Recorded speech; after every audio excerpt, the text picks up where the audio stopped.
Assalamualaikum warahmatullahi wabarakatuh. Saya Via Alfiana dengan nomor NIM 2006071100011 dari jurusan Perpustakaan dan Sains Informasi Fakultas Sains dan Teknologi Universitas Islam Negeri Maulana Malik Ibrahim Malang, dengan dosen pembimbing Muhammad Kamiluzaman MPD.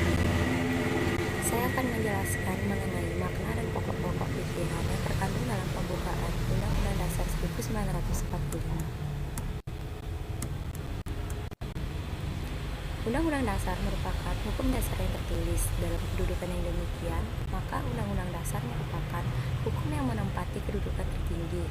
Oleh karena itu, Undang-Undang juga mempunyai kedudukan atau fungsi sebagai alat kontrol, alat pengecek apakah norma hukum yang lebih rendah yang berlaku itu sesuai atau tidak dengan ketentuan Undang-Undang Dasar. Sebagai negara yang berdasar atas hukum, tentu saja Indonesia memiliki suatu konstitusi. Konstitusi yang dikenal di Indonesia dikenal dengan Undang-Undang Dasar 1945. Pembukaan UUD 1945 merupakan sumber dari motivasi dan inspirasi perjuangan dan tekad bangsa Indonesia yang merupakan sumber dari cita-cita hukum dan cita moral yang ingin ditegakkan baik di lingkungan nasional maupun internasional. Pembukaan yang telah dirumuskan secara padat dan diikat dalam 4 alinea. Setiap alinea dan katanya mengandung arti dan makna yang sangat mendalam dan mempunyai nilai-nilai universal dan lestari. Pembukaan UUD 1945 tidak lain adalah tempat penaungan jiwa proklamasi, yaitu jiwa Pancasila. Adapun yang A, makna setiap alinea di pembukaan UUD 1945. Alinea pertama menunjukkan keteguhan dan kuatnya motivasi bangsa Indonesia untuk melawan penjajahan, untuk merdeka. Dengan demikian, segala bentuk penjajahan yang haram hukumnya dan segera harus dienyah dari muka bumi ini karena bertentangan dengan nilai-nilai kemanusiaan dan keadilan.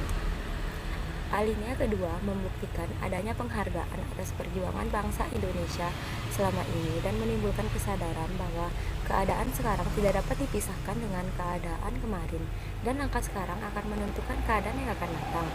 Nilai-nilai yang tercermin dalam kalimat di atas adalah negara Indonesia yang merdeka, bersatu, berdaulat, adil, dan makmur. Hal ini perlu diwujudkan.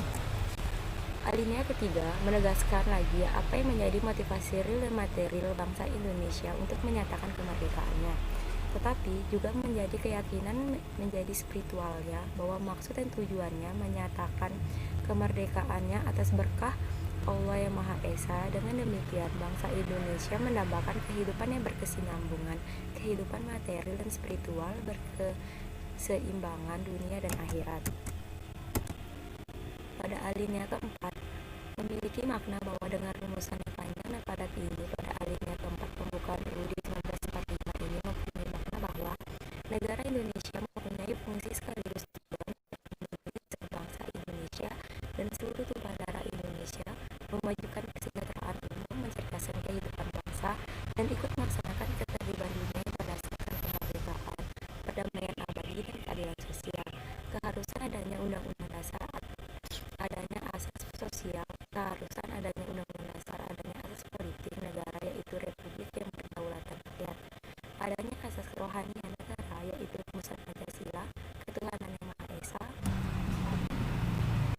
kemanusiaan yang adil dan beradab, persatuan Indonesia, kerakyatan yang dipimpin oleh hikmat kebijaksanaan dalam permusyawaratan perwakilan, serta keadilan sosial bagi seluruh rakyat Indonesia. Adapun pokok-pokok pikiran yang terkandung dalam pembukaan UUD 1945 terdapat dalam falsafah Pancasila, yaitu 1. Ketuhanan yang Maha Esa merupakan sila pertama. Yang kedua, kemanusiaan yang adil dan beradab merupakan sila kedua. Yang ketiga, merupakan negara yang melindungi segenap bangsa dan tumpah darah Indonesia berdasarkan persatuan merupakan sila ketiga. Negara yang berkedaulatan rakyat merupakan sila keempat, dan negara yang mewujudkan keadilan sosial merupakan bunyi dari sila kelima. Sekian yang dapat saya sampaikan, kurang lebihnya saya mohon maaf.